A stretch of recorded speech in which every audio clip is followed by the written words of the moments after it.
Before a new iron ore mine can open in northern Wisconsin, there needs to be a new state law making it possible.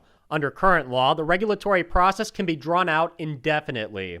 The company looking at opening this new mine needs to know when it can expect an answer, whether it's yes or no, so it can tell its potential investors and raise capital. A bill has already passed the state assembly that would do that by establishing a concrete timeline and not allowing outside groups to intervene in the courts.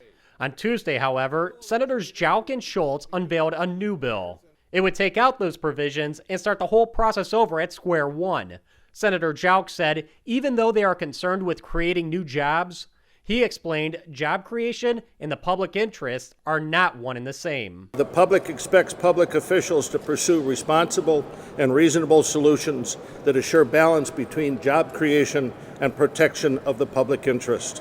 The current bill limits the regulatory process to 360 days. This new bill would increase that to 540 days, with at least 4 possible extensions.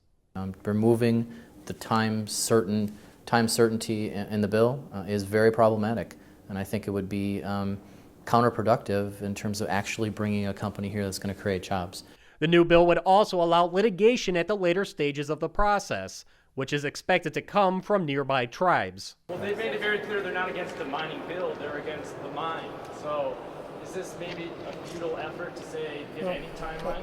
Look, we recognize from the get-go of all of our deliberations that the tribe would have certain authorities and for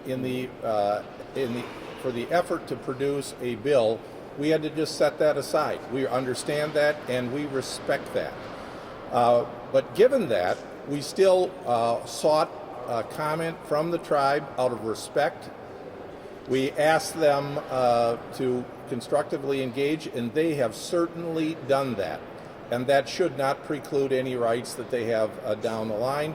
As for taxes on the mine, we've heard clearly from our colleagues in the Assembly that the taconite tax was a non-starter in the Assembly. No new taxes over the lifetime of the mine are proposed. Our plan offers certainty to the company and the local communities. But the bill would require the mine to pay $5 million a year for the first 5 years, whether or not it makes a profit. Some of the revenue would then be used to establish a catastrophe fund, even though the company would already be required to engage in bonding in case of emergencies.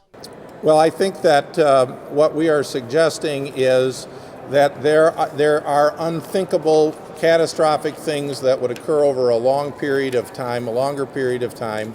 I've used the example of the Fukushima nuclear plant, where I'm sure they had a bond in place to deal with the shutdown and closure of that, but it appears that no one thought of the unthinkable thing happening. When asked what could happen at an iron ore mine that would be comparable to a nuclear meltdown, the issue of what is unthinkable is by definition one of those things that it makes it difficult to lay out. But there are actuaries who sit down and worry about those kinds of things. For example, if we had something that would happen in the geology of the area or the weather that would dramatically change the environment in which the mine the closed mine would be in, or an open mine would be in. Some Republican lawmakers fear the Schultz-Jauch mining bill is a poison pill. That is, a bill designed to fail, but gives politicians cover from being accused of not doing anything.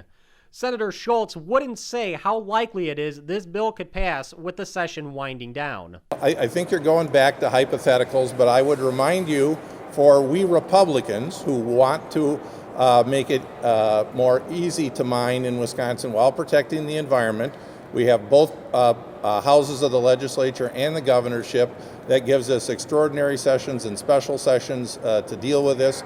But I frankly believe we're not going to need these. People are engaged, they're working hard. I think the issues are well known, and with the assistance of all of you sharing what has occurred in Madison, we believe we can quickly come to a conclusion before the end of the legislative session. I would hope that Senator Schultz is not doing this as a poison pill.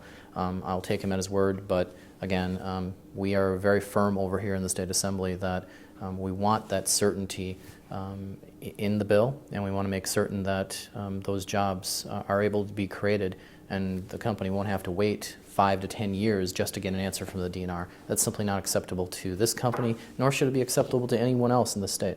The current session ends on March 15th, less than a month away. For the MacIver Institute, I'm Bill Osmolsky.